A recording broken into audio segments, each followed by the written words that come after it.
wanje ni Kristo. Abakunzi b'amahoro, abakunzi b'amahoro ni ikiganiro mutegurirwa n'ishyirahamwe Transworld Radio mu Burundi, ifashwe mu mugongo n'umugambi Christian Initiatives for Peace CIP mu Burundi. Kaze mu kiganiro abakunzi b'amahoro.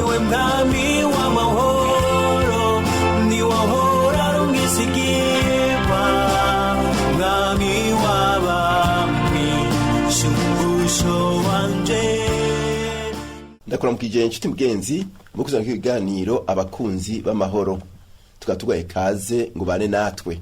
Kuno munsi uri kumwe na Jose Manirakiza, tukatufise umutumire wacu akaba ari we Onesphore Manirakiza. No turi kumwe kandi uri umukunzi wacu cyane, umukunzi w'iganiro abakunzi b'amahoro. Tukabona mutuga tuganire kuvyerekeye gushitsa ivyo umuntu yiyemeje no gushitsa amasezerano. Ni kiro tugira tuganire ko kandi nze kumutumire wacu yumva ko naco cyari gikenewe. Sitege umutumire wacu. Urakoze cyane, icyo kiganiro kirakenewe cyane kuko ubuzima bw'abantu bugizwe n'ivyo biyemeza. Bukagirwa n'ivyo basezerana. Rero amahoro n'ibindi byose vyenena kuri iyo ngingo ku masezerano. Yego. Murakoze cyane. Turishimikiza umurongo w'ijambo ry'Imana uri mu Musiguzi igigabane ca 5 turi ku murongo wa 4 aho havuga ngo ni wasezerana isezerano ku Mana ntutebe kurishitsa kuko idahimbagwa n'ibipfu. Ushitse ico wasezeranye wopfa mutagira ico sezerana hakusezerana ntushitse. Iri ni jambo ryanditswe n'umukozi w'Imana Salomo. Nuko turi imbere y'iri jambo, turi kumwe n'umutumire wacu, twaje twijambo. Umutumire wacu guhera kuri jambo wobwira abaduteze yombi. Nobwira bariko dukurikirana ko ubwa mbere umuntu yanditse amajambo n'umuntu w'umunyabwenge. Yego. Umuntu w'umunyabwenge yanditse ibitabo bitari bike hano muri Bibiliya. Yaranditse iki gitabo cy'Umusiguzi, yaranditse igitabo c'imigani. Yego. Yaranditse n'igitabo c'indirimbo. N'umuntu urumva ko yanditse bitari bike kandi yagiye aravyandika mu biringo by'ubuzima bitandukanye vyiwe. Uza gusanga mu biringo by'ubuzima ariho yandika igitabo agaca agerageza kuvuga ivyo yize mu buzima. Ibi vy'Umusiguzi urabona ko ari igitabo yanditse ariko arahumura amaze kubona utuntu n'utundi. Ugisomye kino gitabo cy'Umusiguzi ni igitabo cyuzuyemwo ubwenge. Ubwenge bw'umuntu abago nararavye naragenduje byose nasanze bimeze gutya, wowe ugomba yokora gutya. Ni igitabo rero cy'umuhumure kitameze nk'indirimbo ariko cy'umuhumure afise impanuro atanga. Aha rero ariko avuga ikintu gikomeye cyane cerekeye ubuzima bw'abantu haba ku Mana ivyo asezerana n'Imana umuntu canke haba ku migenderanire y'umuntu n'uwundi. Rero ariko aravuga ijambo rikomeye cyane yuko umuntu agize icyo asezerana, umuntu agize icyo yiyemeza imbere y'Imana akwiye kugishitsa. Yego. Hanyuma mbere n'imbere y'abantu noca nagurira ko akwiye kugishitsa. Ugiye gusoma mu nyuma avuga ati ntukundira akanwa kawe gucumuza umubiri wawe kandi uzovugira imbere y'Imarayika yuko kwabaye gucorokwa, none Imana ninde gushavuzwa n'ijwi ryawe kuki. Ariko avuga yuko abantu akwiye kwitondera ivyo bavuga. Bakabanza kiyumvira imbere ko bafata icemezo, imbere ko bagira isezerano basezeraniye Imana. Je nca mvuga nti n'abantu ko ndabona yuko bijana na cyane. Yego. Tugarutse kuri amajambo abiri n'amajambo abiri umenga aratandukanye mu Kirundi, umenga ntiyumvikana cyane, ariko ari kwiyemeza ikintu no gusezerana ikintu bya bitandukanye. Birafise isano. Birafise isano kuko hose n'umuntu avuga icyo azokora. N'umuntu avuga icyo azokora. Kwiyemeza nkumbure byo bare ahantu habaye ibiganiro canke bariko ragirana abantu basangiye ikintu canke bariko baravugana ivyo bazokora, mu wese akavuga icyo yiyemeje. Kwiyemeza bigaragaza uruhande rw'umwe wese yagize icyo yiyemeje, uwundi yagize icyo yiyemeje, hamwe abantu bazoza gusuzuma ko umwe wese yakoze icyo yiyemeje. Ariko gusezerana washaka kubikora uwundi atacyo yasezeranye, mu gihe ugombye kugira neza umuntu mu gihe ugombye kuvuga icyo ugomba gukora biragaragara ko gusezerana kishobora kuba igikorwa cy'umuntu akoze wenyine atari ngombwa ngo n'ubundi aba yagize nawe icyo akora. Ego ni ibinyere byo gusezerana no kwiyemeza. Reka duhere kuri iki kintu cyo kwiyemeza. Murabona ko abantu turafise ibyo dusezerana, turafise ibyo twiyemeza gukora, turafise ingene tugenda aho dukorera n'ibyo turi, kuko ibyo byose umuntu aba yiyemeje ati jewe nzokora iki n'imbere y'umukoresha umuntu afise ibyo yiyemeza. Mbega kugira umuntu afata ngo kwiyemeza ikintu nuko yumva yagiye kugerageza cyangwa nuko yumva umenga azogishobora. Urakoze. Mu by'ukuri kwiyemeza igituma mbere abantu bavuga ati banza usome kabara akazi ugomba uhabwe canke byari bibikorwa ugomba uzezwe, banza usome ivyo usabwa urabe yuko uzobishobora. Hanyuma mu nyuma mbere baraguha n'akanya ko kwisuzuma ako bitaho kumenyerezwa, mu kinyamazi bakita stage. Banza urabe ko ivyo bintu uzoshobora, bya bindi wiyumvira ko ushoboye ko by'ukuri ubishoboye imbere y'uko usinya icyemezo ntuvuga ngo nk'amasezerano y'akazi, amasezerano yari yose, imbere y'uko wiyemeza ko ivyo bintu uzobikora banza usuzume ko bishoboka. Hariho amasezerano canke imigenderanire bataguha akanya ni y'urugo. Y'urugo niyo migenderanire wiyemeza ivyo utazi, ivyo utarabamwo. Mugabo naho nyene ugiye kuraba abarongozi b'amashengero baba baguhaye akaryo ko gutahura ivyo ugiye kwinjiramwo ivyari vyo. Hanyuma mbere na leta ubu yarabikujije gose, ubu bariga abantu bagiye kubaka ugwabo kugira ngo bamenye ivyo ibintu bagiye kwiyemeza ivyari vyo. Kandi buryaga imbere yuko umusinya umushaka umukono urashobora kubivamo. Nova yuko baba baguhaye akaryo ko kwiyumvira. Rero mu kwiyemeza nta muntu akwiye kwiyemeza ibintu atiyumviriye. Akwiye kuba yavyumviriye kuko amaze kuvyiyemeza bihinduka itegeko kuri we. Rero urumva ibintu ugomba wemere ngo bihinduke itegeko kuri wewe, ukwiye kuba wavyiyumviriye, ukaraba intege nke, nkomezi, ukisuzuma nawe kubishoboye, hanyuma ukaraba yuko witeguriye ko bizogutwara icyo bizogutwara cose uzogikora. Yego tumigana abakunzi b'amahoro, kandi iyo umuntu yiyemeje ikintu nuko abagomba ko haba amahoro hagati y'uwo mukoresha n'umukozi yo bagiye kubakana canke n'ikindi kintu cyose yiyemejemwo. Mbega muri kwiyemeza biroroshe kuvuga uti jewe si bivanye n'ibintu biri imbere yawe, hari usanga akazi kaba kari keza ukarata amafarasi no yagisha mukabona yuko by'ukuri utabishoboye neza, reka nshaka neza. Mbega ni byiza kwiyemeza cyane? Ni bibi ko umuntu yiyemeza ugushaka kwiwe kutanyuzwe cyane. Aho ndavyita umuntu yiyemeje mu gushaka kwiwe agatimatima kiwe katanyuzwe, abona ati harimo akantu mugabo nta kundi n'ubundi ntacyo nari mfise, reka nemere ibi bintu. Uyu muntu bizomugora gose kuko yatanguranye intege nke, yatanguye wenyine azi yuko hari bidakwiye, kandi inguvu ziva mu gushaka zizomushoboza kubishitsa ziza ziri nke. Burya harya ivyo umuntu akora, inguvu ziwe no kwihangana kwiwe n'umwimbu w'ingene gushaka kwiwe no kunyugwa mu mutima kwiwe biba bishinze imizi gose. Ikitakunyuze, ikitagushitse ku mutima no kunyota, biragoye ko kigwanirira, biragoye ko gipfira, biragoye ko kibabarira, biragoye ko kibararira inzara. Rero iyo umuntu amaje kwiyemeza mu mutima wiwe atari yanyuzwe neza, birumvikana yuko no mu gushira mu ngiro azobikora inguvu ziwe ari nkeya, nayo agomba kwinanata kubera umutima wiwe biragoye ko awuhemukira. Umutima wiwe nawo ubufise ivyo wiyimvira n'ingena ubona ibintu. Yego aho nyene pastor haraho ijambo vuze rinica rikomeye cyane ngo biragoye ko ukibabarira, biragoye kugipfira, biragoye ko ugihagararira, biragoye uwo vyagura gato ivyo bintu. Ego kugira ngo umuntu agendere mu ngendo kanaka, ashitse amasezerano kanaka, akora igikorwa kanaka, hari ibintu bitatu bija hamwe.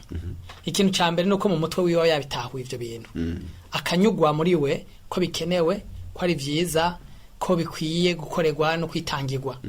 Hanyuma mu bigumbagumba naho nyene hakavyakira. Mu mutwe natawe ko ari vyiza bikenewe, muga no mu bigumbagumba ndumva niteguriye, ndumva no bikora. kuko ari ibintu usanga ari vyiza Yego. mugo kumva we ntibikwerekeye mugabo uti no bigumbagumba ndumva no bikora rero kubigendera no kubirarira no kubipfira n'ingaruka nishigwa mu ngiro ari umwimbu w'ivya bindi bibiri vya mbere rero wa wundi yiyemeje mu vyatanyuzwe neza numva ko mu vyimviro vyiwe ntiyari yananyuzwe mu bigumbagumba vyiwe inguvu zihava zigaragara zihava zimusunikira gushira mu ngiro ziza kuba nkeya mwishigwa mu ngiro rero abamaze kuba umunyentege nke ntibikunda ko bishira mu ngiro Yego. rero hajya abarundi bava ngo kayice kava mu kanwa kanyeneyo akaraje ababaje umutima akazindura amaguru nico bisigura amaguru akoreshejwe n'ivyiyumviro vyaje mu mutwe hanyuma bikajana no mu mutima ukarara uriyumvira amaguru naho abagwaye kubera umutima warayibabaye n'ivyiyumviro vyumvikanye ko ivyo bintu bikenewe amaguru kizinduka sinzi kurabona wateguye kuzinduka Yego. nigihe kuvyura sinzi kurabona ko ukangagurika Yego. ukagomba kuraba ko isaha yageze Kangahe mwijoro. kandi atani bijya by'ubuhinga bwa none byo kuvyura umuntu atavyakoresheje bibaza ni kubera iki Nuko umutwe ni kakababaje umutima ni vya vyiyumviro vyanyuzwe ko ico kintu arico na wa mutima wabikunze biza birabwirana mwijoro ati vyuka yasezerano vya bindi naho rero mvuga ntibiragoye none umuntu umutima n'ivyiyumviro vyiwe bidahuriza hamwe kuri ico kintu agapfa yaciyemejemwe azi ko atari cyo erega no gushira mu ngiro bizomugora niho haca hagaragara ivyitwazo gituma ntabishoboye iyo utanyuzwe n'ikintu ivyitwazo vyamaho naho mvuga rero ntibiragoye kupfira ikintu ko wihanganira ikintu kutukigwa ikintu umutima wawe n'ivyimviro vyawe bitahurijeko yego nca numva hagaruka ikintu citwa vocation canke ihamagagwa hari isano iri hagati yihamagagwa canke vocation mu gifaransa no kugushaka kwiyemeza ikintu byose ni birafise isano ni inguvu zo mu mutima zigusunikira gukora ikintu iyo bavuze ko umuntu afise muhamagaro ni inguvu zo mu mutima zifatanye n'impwemu yiwe n'ivyimviro vyiwe zimusunikira gukora ikintu nuba yaranyuzwe mu vyiyumviro ko ico kintu gikenewe umutima wiwe waragikunze uragishigikiye ubu rero yiteguriye kukigenderamwo vyanka bikunda bigora canke vyoroha na yakiyemezo nico mu vyukuri abantu bari bakwiye kwihutira gufata ingingo bataravye yuko biteguriye kuyibamwo ne biraza bisigurira ico kimwe nizo nkomeze z'indani mu mutima zimutuma ashobora gushitsa ashobora kugendera ivyo bintu agomba kugendera canke gukora none abantu tuba turaganirira bariko baratwumviriza kumbura bashobora kubaza ati none vy'ukuri ibi vyose nkora burya biriva mu mutima wo bafashe ibya ngo bumve yuko vy'ukuri ivyo bariko barakora bo vyumva gute ko ari byo bahamagariye nagomba mbwire wari we wese ko atwumviriza birababaje yuko uko turegwa niko dukura hari igihe turegwa dukora ibintu tiyumviriye kandi iyo ni ngorane mu muco w'iwacu uratandukanye n'umuco namaze kubona mu bindi bihugu aho umuntu bamurera akiri umwana bakamwigisha guhitamwo icyo agomba bakamuha nubwo badafise vyose bafise ingezi ubwoko bubiri bakamucaguza icyo agomba bakamucaguza impuzu agomba kwambara bakarera ivyiyumviro vyiwe guhitamwo no gufata ingingo akiri muto nagiye hamwe umunsi umwe mwiduka muriramwo n'umwana w'imyaka 9 dutonze turiko turariha yasumye nawe nyene afise ibintu bitari bikeya ariko arariha aranatanga baranamusubiza ndagwa mu gahundwe cyane bako nanje umwana wanje w'imyaka 15 biragoye ko ndamureka ngo agende muri mwiduka wenyene ngo agure no kuvuga yuko akiri umwana muto baramwigishije kwigira umwimenyerezo wo gufata ingingo ukurondera ivyo akunda n'ivyo yanka no gusigura igituma atabikunda rero birababaje mu muco w'iwacu mu vy'ukuri kuko abantu benshi twarezwe baguhitiramo gushikana umuntu agera kuba kugwiwe bamuhitiramo bamufatira ingingo abanza kubaza papa abanza kubaza mama kandi agiye kutegeka no kurongora urugo rwiwe nuwa undi nyene agiye kurongora mu kazi nawe nyene ntaragera ahantu yigenga mu vyiyumviro mu Burundi rero ingorane mbona dufise niyo ndero yuko umuntu yiga kufata ivyemezo no kwiyumvira no guhitamwo. Iyo ndero ntidufasha, abantu barateba kubigira, ku buryo rero abantu binjira mu bintu batanyuzwe neza. N'uwo mwimenyerezo wo kugerageza kuraba ko yanyuzwe ntawagira, agira ibintu ko n'abandi babigize. Agomba gukorera Imana nkuko n'abandi bayikorera, agomba kubaka urugo nkuko n'abandi bagubaka, agomba gusezerana n'ababanyi ivyo bazokora nkuko n'abandi yumva babikora. Abonye abantu 3-4 bavyemeye nawe aca vyemera, akavuga ati akadasa n'akandi kabarishano. N'imigani mwimwi idutera intege kumena nkuko abandi bameze. Ndabona rero mu muco w'iwacu biragoye ko wiyemera ko ivyo umuntu avuze aba ari ivyo mu mutima we, kandi ivyo bivana n'indero twahawe itatwigisha kwanka no kwemera tutaravye abandi, twisunze twebwe nyene iriri ndani mu mutima wacu. Yego, murakoze cyane. Naha rero ca tutera tuje imbere, none ibi twiyemeza bitavuye mu mutima ari uko abandi babikoze, ko abandi bari muri binanda bijemwo, bifise ingaruka ki mu buzima bw'umwana w'umuntu, caye mwihungabanya ry'umutekano cyangwa amahoro? Reka mpere ku ngaruka bifise ku Mana. Muri Zaburi ya 15 hava ngo mbega ninda zogerera ku musozi w'Uhoraho. Bari kwavuga umuntu ahimbara Imana. Hanyuma mu majambo bavuga muri yo Zaburi ya 15 aravuga ngo mu maso yiwe igihumbu ku murongo wa 4 kirakengeretse, ariko yubaha abatinya Uhoraho.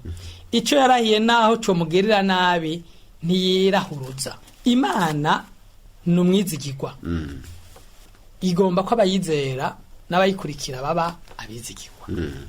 No kuvuga yuko ya majambo avuga ati Uhoraho abantu azogera ku musozi wiwe, abantu Imana nezerererwa. Kimwe mu bibaranga n'abantu biyemeza bagashitsa ibyo biyemeje naho vyozana ingaruka bakabikora.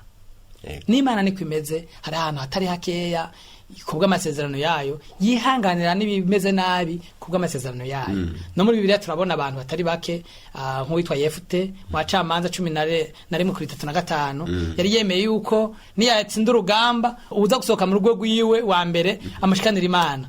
Icyo gihe niko byakogwa, aca asanga n'umukobwa wiwe umwe gusa. Rero ikingaruka ya mbere nuko umuntu ahimbara Imana. Umuntu ahimbara Imana n'umuntu wimvuga kuri, n'umuntu ivyo yiyemeje abikora. Cya kabiri, imigendanire y'abantu nishoboka kugenda neza iyo abantu badashitse ivyo biyemeje. Ingugi tumubona zibayeho nabi kandi ko imyaka ihera ariko vyunyuka. Nuko abantu biyemeza kuzobana. Umugore akiyemeza kuzokuba umugabo wiwe muri vyose, nkuko Abanyefeso 5:24 hayivuga. Umugabo akiyemeza kuzokunda umugore nkuko Kristo yakunze ishengero, amwihanganira arenza ko muri vyose, nkuko habivuga mu Korinto 2:13 ahavuga urukundo. Hanyuma bamaze kuja muri ubwo buzima bakibagira indahiro barahiye, bakanka gushitsa ivyo basezeranye. Ivyitwazo ntibibuza ngo n'uwundi ntiyabikoze, n'uwundi ntabwo. Mugabo umwe wese yiyemeje atavuze ngo nzoraba ukundi yabikoze, ni icyemezo cyo mutima wiwe. Nuko tubona abantu bakora ku kazi ubuzi bakamara iminsi mikeya, umukoresha agahindura mu vyo yemereye abantu. Hanyuma abakozi nabo mumaranye iminsi mikeya bagaca batangura kuzana ibintu mutari mwaraganiriye, bigaca bizana imigumuko za mpari za manza. Nuko abantu bagura amatongo, bagira amasezerano y'ubuguzi, bakandika ivyemezo, hanyuma bagurana amafaranga, hanyuma gasanga ivyo bemeye kuzokora nti babikoze. Ahubwo barondeye ukuntu uwo muntu baheraniye n'uwo muntu bafitiye ikintu bo mu cafuza, bo mukuraho mbere bikunda kugira ngo ntazogira ubakurikirana. Burya rero haje imigendana y'abantu, uru ruhagarara wumva baba mu kibano c'abantu mw'isi yose, ruhagaraye ku bantu bateshitsa ivyo biyemeje. Rero mvyukuri nta mutekano, nta mahoro, nta gusabana, nta kubana mu rukundo bikunda iyo abantu batishitsa ivyo biyemeje. Yego, ikintu gikomeye cyane kandi urumva ko kitoroshe. Nawe uriko uratwumviriza urumva yuko aho tumbereye vy'ukuri iyo wiyemeje ikintu urakwiye kugishitsa kugira ngo ubane amahoro n'uwo mwasezeranye. Ariko kandi iyo umuntu yiyemeje ikintu abafise intumbero agomba gushikako. Mbega iyo umuntu adashitse ku ntumbero yari afise imbere yiwe, wewe muri we yiyumva gute?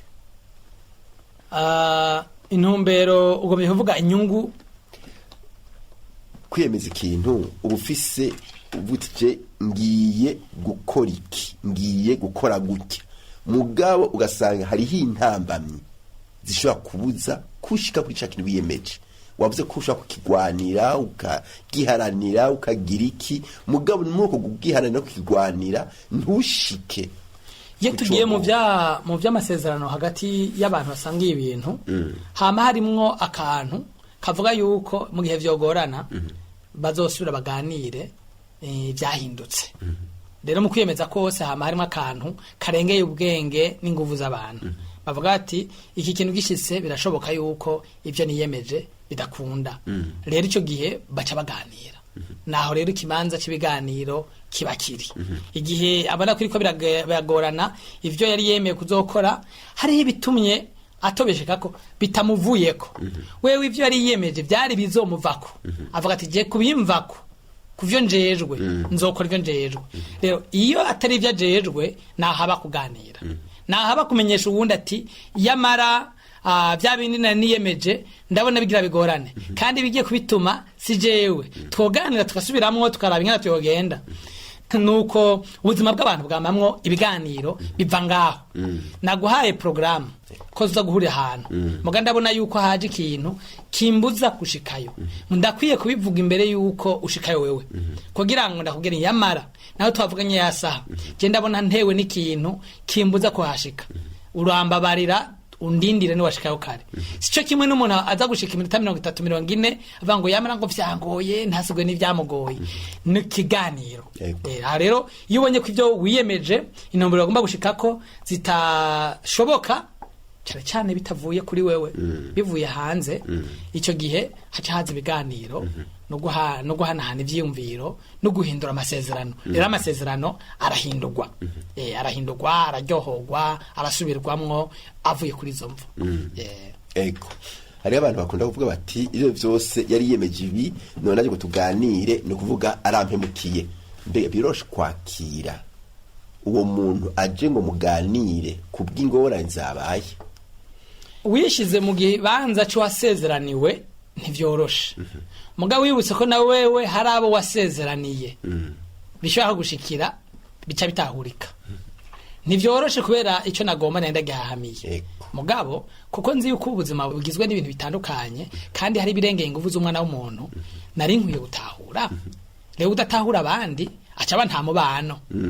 Ntushobora kubana n'abantu ugomba ko ibintu byose bigenda nkuko vyavuzwe, ukibagira yuko harimwo ibirengeye ingufu zacu, ibirengeye integuro zacu, impanuka, amasanganya, ibintu twiteze ku bandi nabo nyine batadushikirije. Hari imvo nyinshi zituma ibintu bidashika. Rero wigize ngo jewe utegeza kumpa ivyo wansezeraniye cyane buka yankuru muri Bibiliya, wa muntu yasaba imbabazi umuntu yaraheraniye amafaranga hanyuma akazimuha yagira mugurishe amumuja wiwe, hanyuma cyarasohoka acahura nawe n'uwaramuheraniye makeya acaramukarira. Ubwo no buryarya kurya wa utahurwa n'abandi niko kuye gutahura abandi. Kurya abandi bakwihanganira niko nawe ukuye kwihanganira abandi. Mbere ikintu kidutuma kubana neza n'abandi no kwibuka ko tutari beza. Nuba ko umuntu adutani bucuti izo ntege nkagaragaje irege na jewe ndazifise. Gusa ni watazizi we ashaka kutazizi muga hari wundi anyihanganira. Hari wundi ambikira ibanga. Hari wundi azi aho bingora. Kuko nzi ko na jewe bingora handi ni gute nashobora gutahura abagogwa nabo. Rero uwo muntu mu byukuri abagomba kuba nta mubano. Ego murakoze cyane. No kuva uko abantu bakwiye kuba ababana neza bagatahurana, bakumva yuko icyashikiye umwe gishobora gushikira n'uwundi, icyagoye umwe gishobora kugora uwundi, kumwe wese atihagije akenera mugenzi we. Rero turi kuri ibi byambo byo kwiyemeza no gusezerana. Mbega muri umwe dusigaje twobwira iki ariko atwumviriza ko byerekeye kwiyemeza? Nico twahireko cyane cyane. Bariko batwumviriza badukurikiranye twababwira tuti ubuzima nivyo bugizwe no kwiyemeza. Twiyemeza mu rugo, twiyemeza ku kazi, twiyemeza ku babanyi, twiyemeza mu bikorwa by'Imana, twiyemeza muri byinshi. Mugabo Bibiliya yatubwiye yuko umuntu yiyemeje ntashitse icyo yiyemeje ntabayihimbara, kandi umuntu adashitse ibyo yiyemeje kiretse igihe bitamuvuyeko n'umuntu adashobora kubana neza n'abandi, nta mahoro azana nawe nyine ntashobora kuyaronka. Hanyuma ikindi twakuyemo nuko iyo ndero yo kugira kwiyemeza kuzima ni ndero tutahawe cyane mu Burundi, dukwiye gukuza. Nkwiye kubanza kunyugwa n'ibyo ngira niyemeza, nkarondera kubimenya, simfe kugwamo nyabahururu, sinze kurabona ahantu abantu batonze ngo mbega muri mu biki unaje nyandika none urazi icyo ariko barandikwamo, urazi icyo bisaba. Tukwiye kubanza kunyugwa. Bwa kabiri tukwiye kubanza ko tubanza kubikunda, tukagira guhitamwo. Hanyuma mu nyuma iyo guhitamwo no kunyugwa byajanye neza, biraca bitworohera kubahiriza no kuriha ikiguzi ibyo twiyemeje bidusaba, tukiriha cyane cyane kuko iyo duhemutse bica byiki ntahe yacu. Rero iyo duhemutse bikica intahe yacu, nta wundi muntu azotwizigira. Urashobora gutsinda ngaho kiba gatoya cyangwa ukarenganya umuntu ukibaza ngo wamushoboye, mugabo ntiwamushoboye. Uko ibyo wagize bizomenyekana, kandi nta wundi muntu azosubira kwizigira, kandi nta wundi muntu azoshobora gushaka ku mutima, kubera ibyo wagize bizogukurikirana. Uko icyo umuntu abiba nico yimbura. Igituma rero umuntu atereza kwigora akemera naho byo mutwara byinshi akabiriha, no kugira ngo iyo ngingo yuko icyo bivye ari cyo wimbura ntimushikeko, agaragara ko ari mwizigirwa, ko ari mvuga kuri, hanyuma n'abandi bamwe yamwizigira. Yego ni wasezerana isezerano imbere y'Imana, mugenzi uteze yompi ntutebe kurishitsa, kuko Imana yacu idahimbagwa n'ibipfu ngo tumura uburi cyo usezerana hakusezerana ntushitse. Ndagenda gukengurukire inshuti mugenzi wabiteze yompi kino iganiro cy'abakunzi b'amahoro ariko urabikurikirana aha kwisamizi. Turagukengurukiye katuze neza ko wanyuzwe n'iganiro twagiranye n'umutumire wacu Manirakiza Onesphore. Turagukengurukiye. Nanjye ndabakengurukiye. Niwe mwami w'amahoro, niwe hora rumizigirwa. Ico cari ikiganiro abakunzi b'amahoro mutegurirwa n'ishirahamwe Transworld Radio mu Burundi, ifashwe mu mugongo n'umugambi CIP mu Burundi. Ukaba nawe ugomba kutubaza cyangwa kutwunganira, ushobora kutwandikira cyangwa ukadutelefona wanditse ukoresha agasanduku ka posta 1140 i Bujumbura, cyangwa email twrburundi@gmail.com, cyangwa naho ukatwandikira ubutumwa bugufi kuri telefone ngendanwa inomero 79 387 199. Iyo telefone urashobora no kuyitwandikirako kuri WhatsApp. Mu masaha y'akazi urashaka kudutelefona kuri 22 24 26 57. Tukaba tukwikibanuye naho ubutaha.